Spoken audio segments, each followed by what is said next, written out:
പ്രിയപ്പെട്ടവരെ, 19-ാം നൂറ്റാണ്ടിൻ്റെ ഉത്തരാർദ്ധത്തിൽ ജീവിച്ചിരുന്ന മന്ത്രേടത്ത് നമ്പൂതിരിപ്പാട് രചിച്ച ആട്ടക്കഥയാണ് സുഭദ്രാഹരണം. മറ്റ് പല ആട്ടക്കഥകളെയും പോലെ തന്നെ സുഭദ്രാഹരണം 2 ഉണ്ട്. ഒന്ന് മന്ത്രേടത്ത് നമ്പൂതിരി രചിച്ച ഇന്ന് നമ്മൾ അരങ്ങിൽ കാണുന്ന സുഭദ്രാഹരണം. 2 കാർത്തികനാൾ ബാലരാമവർമ്മ രചിച്ച സുഭദ്രാഹരണം. രാജസൂയത്തിനെ പോലെ തെക്കൻ രാജസൂയമെന്നും വടക്കൻ രാജസൂയമെന്നും ഉള്ളതുപോലെ തെക്കൻ സുഭദ്രാഹരണം വടക്കൻ സുഭദ്രാഹരണം എന്ന് 2 പ്രയോഗങ്ങളില്ലാത്തത് കാർത്തികനാൾ എഴുതിയ സുഭദ്രാഹരണം ഇന്ന് ഒട്ടും തന്നെ അരങ്ങിൽ അവതരിപ്പിക്കപ്പെടുന്നില്ല എന്നുള്ളത് കൊണ്ടാണ്. അതുകൊണ്ട് തന്നെ സുഭദ്രാഹരണം എന്ന് പറഞ്ഞാൽ മന്ത്രേടത്ത് നമ്പൂതിരിപ്പാട് രചിച്ച സുഭദ്രാഹരണമാണ്. അദ്ദേഹം ഭാഗവതം ദശമസ്കന്ധത്തെയും അതുപോലെ തന്നെ മഹാഭാരതത്തിലെ ആദിപർവത്തിലെ സുഭദ്രാഹരണ പർവം എന്ന ഭാഗത്തെയും അധികരിച്ചാണ് സുഭദ്രാഹരണം എന്നതിൻ്റെ ആട്ടക്കഥ രചിച്ചിട്ടുള്ളത്. 10-20ഓളം രംഗങ്ങളുള്ള ആട്ടക്കഥയാണെങ്കിലും അതിൽ വളരെ കുറച്ച് രംഗങ്ങൾ മാത്രമേ ഇന്ന് അരങ്ങിൽ അവതരിപ്പിക്കാറുള്ളൂ. അതുതന്നെ പലപ്പോഴും ആ അവതരിപ്പിക്കുന്ന ഭാഗങ്ങൾ തന്നെ വേണമെങ്കിൽ നമുക്ക് ഒരു പൂർവ്വഭാഗമെന്നും ഉത്തരഭാഗമെന്നും പറയാവുന്ന തരത്തിൽ 2ആയിട്ടാണ് പലപ്പോഴും അവതരിപ്പിച്ച് കാണുന്നത്. പലപ്പോഴും ചില സമയങ്ങളിലൊക്കെ ഒരുമിച്ചും അവതരിപ്പിച്ച് കാണാറുണ്ട്. ഈ ആട്ടക്കഥയുടെ മൂലകഥ ഞാൻ നേരത്തെ പറഞ്ഞതുപോലെ മഹാഭാരതം ആദിപർവത്തിലെ ഒരു സംഭവവുമായിട്ട് ബന്ധപ്പെട്ടാണ് കിടക്കുന്നത്. അതിൻ്റെ തന്നെ സൂചന ഭാഗവതം ദശമസ്കന്ധത്തിലും ഭഗവാന്റെ കൂടി കഥയായി വരുന്നത് കൊണ്ട് ഭാഗവതം ദശമസ്കന്ധത്തിലും പറയുന്നുണ്ട്. കഥകളിയിൽ മാത്രമല്ല, കൂടിയാട്ടത്തിലും ഈ സുഭദ്രയുടെയും അർജുനൻ്റെയും പ്രണയത്തിൻ്റെയും വിവാഹത്തിൻ്റെയും ഭാഗങ്ങൾ സുഭദ്രാധനഞ്ജയം എന്ന കൂടിയാട്ടമായിട്ട് പ്രസിദ്ധമായി ഇന്നും അരങ്ങിലുള്ള കൂടിയാട്ടമായിട്ട് കുലശേഖരൻ രചിച്ചിട്ടുണ്ട്. എന്ന് മാത്രമല്ല, അതിൻ്റെ 2-ാം അംഗത്തിലെ സുഭദ്രയുടെ തോഴിയുടെ നിർവഹണമായിട്ട് വരുന്ന ഭാഗമാണ് അദ്ദേഹം ഏതാണ്ട് 200-ൽ പരം ശ്ലോകങ്ങളായിട്ട് ശ്രീകൃഷ്ണചരിതം നങ്ങ്യാർകൂത്തിന് വേണ്ടിയിട്ട് പ്രത്യേകം എഴുതിയിട്ടുള്ളത്.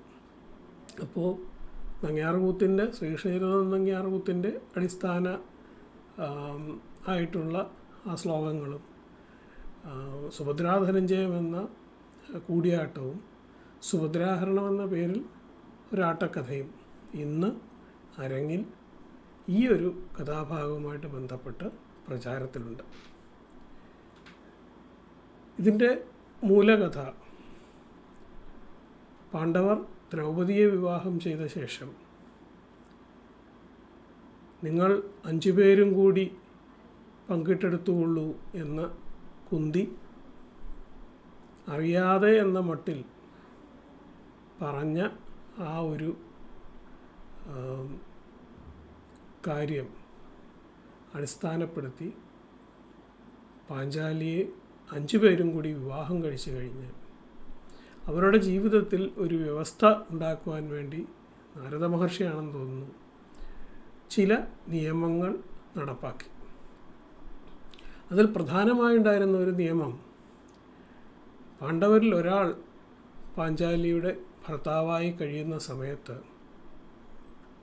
അവർ താമസിക്കുന്ന കെട്ടിടത്തിലേക്ക് അല്ലെങ്കിൽ കൊട്ടാരത്തിലേക്ക് മറ്റുള്ളവർ പ്രവേശിക്കുന്നതിന് ഏർപ്പെടുത്തിയിരുന്ന ചില നിയമങ്ങളാണ്. ആ നിയമങ്ങൾ ലംഘിക്കപ്പെടുന്ന പക്ഷം ആരാണോ ലംഘിക്കുന്നത് അവർ ഒരു തീർത്ഥയാത്രയ്ക്ക് പോകണം എന്ന് നാരദൻ നിയമം വെച്ചു. അങ്ങനെയിരിക്കെ ഒരു ദിവസം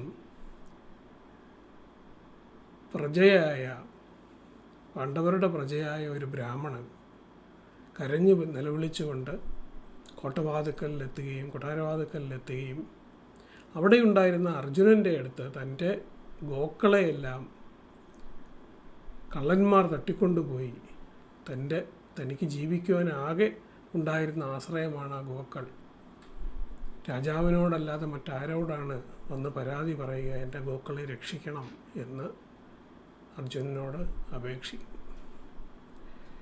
അർജുനൻ അപ്പോൾ അകപ്പെട്ട ഒരു വലിയ സമസ്യ, അർജുനൻ്റെ ആയുധങ്ങളെല്ലാം തന്നെ ധർമ്മപുത്രരും പാഞ്ചാലിയും ഒരുമിച്ച് കഴിയുന്ന കൊട്ടാരത്തിലായിരുന്നു എന്നുള്ളതാണ്. അതെടുക്കുവാൻ വേണ്ടി അകത്തേക്ക് കയറിയാൽ നാരദനാൽ രൂപപ്പെടുത്തപ്പെട്ട നിയമങ്ങൾ ലംഘിക്കപ്പെടും. മറുവശത്ത് ക്ഷത്രിയധർമ്മമാണ് ബ്രാഹ്മണരക്ഷ. ആ ക്ഷത്രിയധർമ്മം പാലിക്കാതിരുന്നാൽ അത് അതിലും വലിയ അധർമ്മമായി മാറും. അങ്ങനെ രണ്ട് ധർമ്മങ്ങളുടെ അല്ലെങ്കിൽ ധർമ്മത്തിൻ്റെ രണ്ട് ആവശ്യങ്ങളുടെ നടുക്ക് പെട്ടുപോകുന്ന അർജുനെയാണ് നമ്മളവിടെ കാണുന്നത്. എന്നാൽ അർജുനൻ ഇതിൽ ഒന്നിനൊരു പോംവഴിയുള്ളത് കൊണ്ട് തന്നെ അത് ലംഘിക്കുവാൻ തീരുമാനിച്ചു.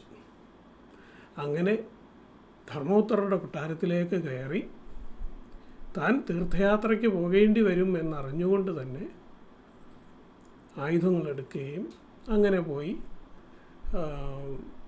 ശത്രുക്കളെയെല്ലാം വകവരുത്തി കള്ളന്മാരുടെ കയ്യിൽ നിന്ന് ഗോക്കളെ വീണ്ടെടുത്ത് കൊടുക്കുകയും ചെയ്തു. അങ്ങനെ ഗോക്കളെ വീണ്ടെടുത്ത് കൊടുത്ത ശേഷം വന്ന് തീർത്ഥയാത്രയ്ക്കായിട്ട് പുറപ്പെട്ടു. ആ തീർത്ഥയാത്രയുടെ ഭാഗമായിട്ടാണ് അർജുനൻ പല വിവാഹങ്ങളും കഴിക്കുന്നത്. ഉലൂപിയെയും ചിത്രാംഗതയെയും ഒക്കെ വിവാഹം കഴിക്കുന്നത് ആ തീർത്ഥയാത്രയുടെ ഭാഗമായിട്ടുള്ള യാത്രക്കിടയിലാണ്. അങ്ങനെ പല സ്ഥലങ്ങളിൽ യാത്ര ചെയ്ത് ഒടുവിൽ അദ്ദേഹം പ്രഭാസ തീരത്തെത്തി. തൻ്റെ സുഹൃത്തായ അർജുനൻ പ്രഭാസ തീരത്തെത്തിയിട്ടുണ്ട് എന്നറിഞ്ഞ ശ്രീകൃഷ്ണൻ അവിടെ ചെല്ലുകയും ആ സമയം യാദവരുടേതായ ഒരു ആഘോഷം, ഒരു ഉത്സവം രൈവതക പർവ്വതത്തിൽ നടന്നുകൊണ്ടിരിക്കുകയായിരുന്നു. അവിടേക്ക് അർജുനനെ കൂട്ടിക്കൊണ്ടുപോവുകയും ചെയ്തു. അങ്ങനെ ആ പർവ്വതത്തിലെത്തിയ അർജുനൻ ബലഭദ്രരുടെയും കൃഷ്ണൻ്റെയും സഹോദരിയായ സുഭദ്രയെ കാണുകയും സുഭദ്രയിൽ അനുരക്തനാവുകയും ചെയ്തു. ഇത് മനസ്സിലാക്കിയ ശ്രീകൃഷ്ണൻ ഇവർക്ക് ഒരുമിക്കുവാനുള്ള അവസരം സംജാതമാക്കി കൊടുക്കണം എന്നുള്ളത് മനസ്സിൽ കരുതുകയും ചെയ്തു.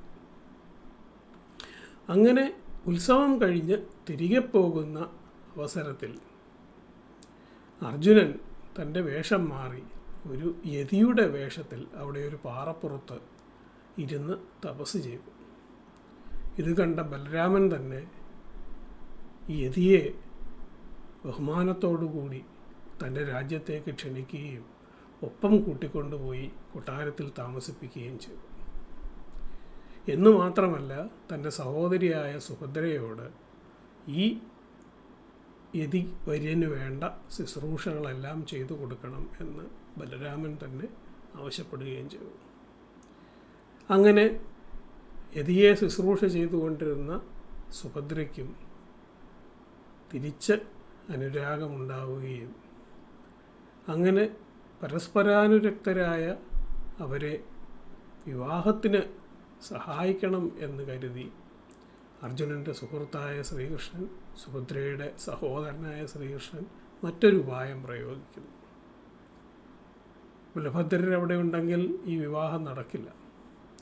അതുകൊണ്ട് അദ്ദേഹം ഒരു അന്തർദ്വീപോത്സവം മറ്റൊന്ന് സംഘടിപ്പിച്ച് യാദവരെല്ലാം കൂടി അങ്ങോട്ടേക്ക് പോകും. ആ ദ്വീപോത്സവം നടക്കുന്ന സമയത്ത് ശ്രീകൃഷ്ണൻ തിരികെ എത്തി സുഭദ്രയുടെയും അർജുനൻ്റെയും വിവാഹം നടത്തിക്കൊടുക്കുകയും അവർ അവിടെ നിന്ന്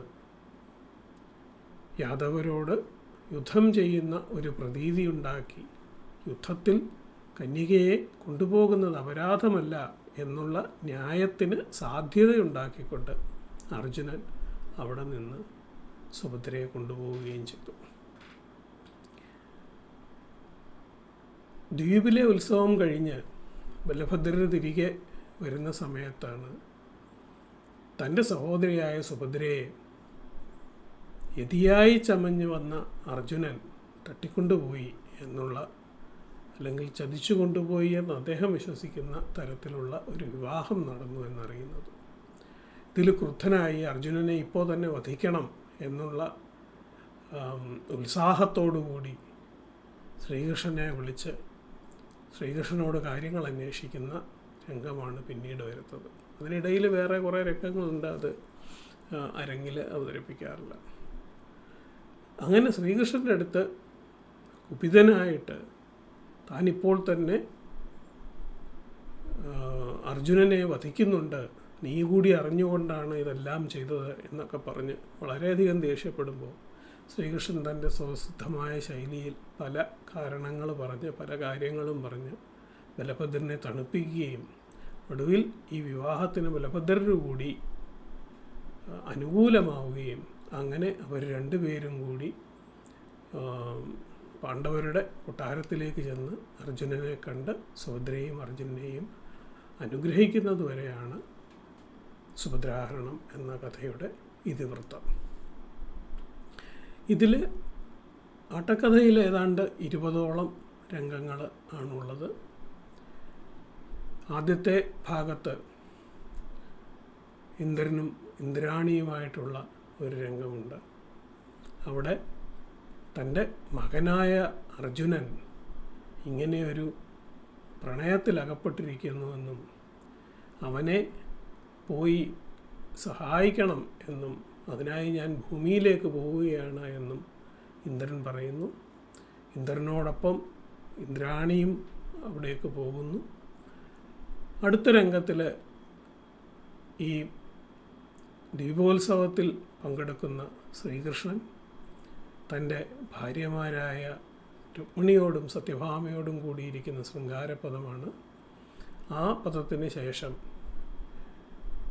തൻ്റെ സഹോദരിക്ക് ഇങ്ങനെ ഒരു ആഗ്രഹമുണ്ടായിരിക്കുന്നു, നമുക്ക് അവിടെ ചെന്നത് സാധിച്ചു കൊടുക്കണം എന്ന് പറഞ്ഞ് തൻ്റെ 2 ഭാര്യമാരെയും കൂട്ടി പോകുന്ന രംഗമാണ്.